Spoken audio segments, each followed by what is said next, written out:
દિવાળીની ભેટ દિવાળીની ભેટ આજે તો બધાને મળવાનું મન થાય.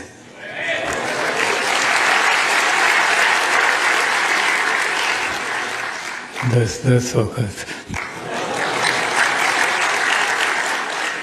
પણ હવે શક્ય નથી.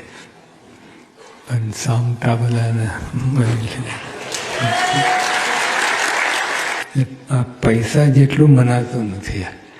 પૈસા રોકડું માલ છે, કેટલું બધું છે. એટલે જે પ્રાપ્તિ ઉપર ધ્યાન રાખીએ.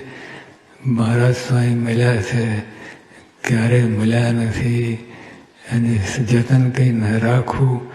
યોગીઓ પર બધા પુરુષોએ કહ્યું છે. આપણે આ દિવાળીની ભેટ દિવાળીની ભેટ. હવે સાવધાની રહેવું, પ્રાપ્તિ મોટી થઈ છે એટલા માટે.